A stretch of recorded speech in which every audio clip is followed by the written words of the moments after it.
The most common and widely known formulation of the Buddha's teaching is that which the Buddha himself announced in the first sermon at Benares, the formula of the Four Noble Truths. The Buddha declares that these truths convey in a nutshell all the essential information that we need to set out on the path to liberation. He says that just as the elephant's footprint, by reason of its great size, contains the footprints of all other animals, so the Four Noble Truths, by reason of their comprehensiveness, contain within themselves all wholesome and beneficial teachings.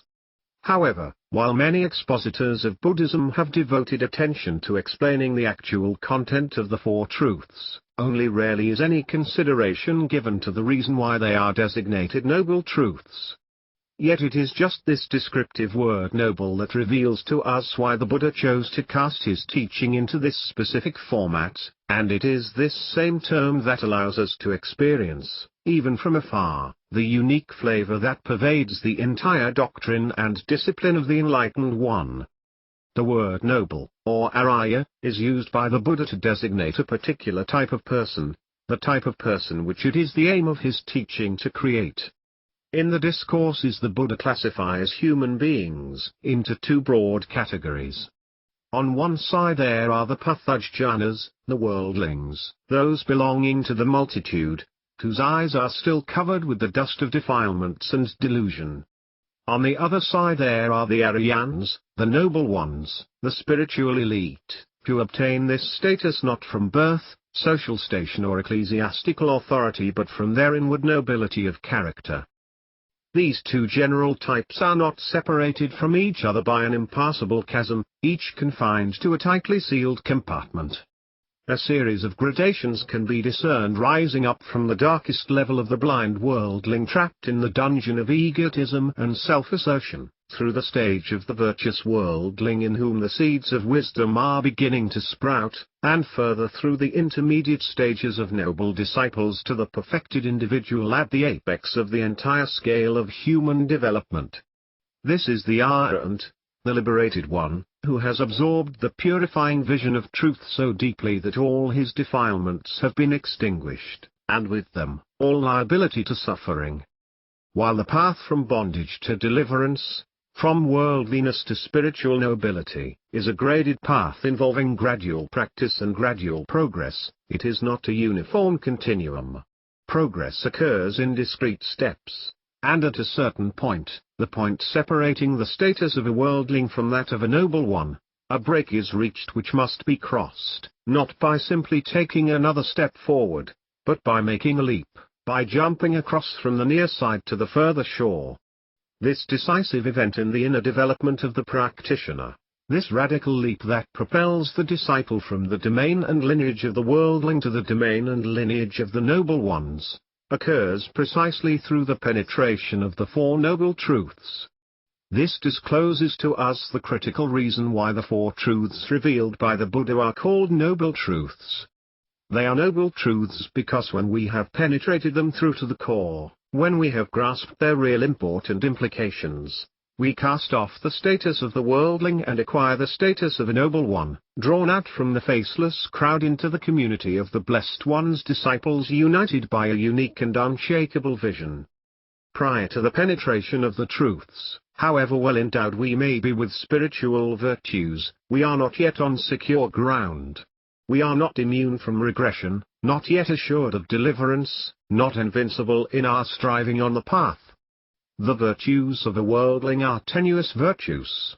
They may wax or they may wane, they may flourish or decline, and in correspondence with their degree of strength we may rise or fall in our movement through the cycle of becoming.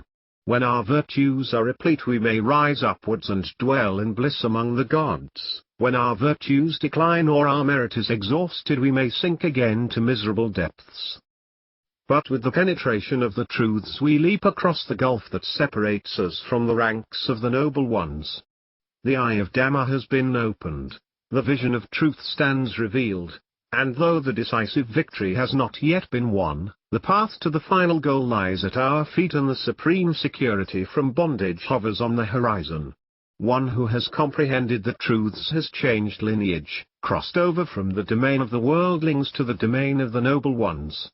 Such a disciple is incapable of regression to the ranks of the worldling, incapable of losing the vision of truth that has flashed before his inner eye. Progress towards the final goal, the complete eradication of ignorance and craving, may be slow or rapid. It may occur easily or result from an uphill battle. But however long it may take, with whatever degree of facility one may advance, one thing is certain: such a disciple who has seen with immaculate clarity the Four Noble Truths can never slide backwards, can never lose the status of a noble one, and is bound to reach the final fruit of arahantship in a maximum of 7 lives. The reason why the penetration of the Four Noble Truths can confer this immutable nobility of spirit is implied by the 4 tasks the Noble Truths impose on us. By taking these tasks as our challenge in life, our challenge as followers of the Enlightened One, from whatever station of development we find ourselves beginning at, we can gradually advance towards the infallible penetration of the Noble Ones. The first Noble Truth, the truth of suffering, is to be fully understood. The task it assigns us is that of full understanding. A hallmark of the Noble Ones is that they do not flow along thoughtlessly with the stream of life, but endeavor to comprehend existence from within, as honestly and thoroughly as possible. For us, too, it is necessary to reflect upon the nature of our life. We must attempt to fathom the deep significance of an existence bounded on one side by birth and on the other by death, and subject in between to all the types of suffering detailed by the Buddha in his discourses. The second Noble Truth, of the origin or cause of suffering, implies the task of abandonment.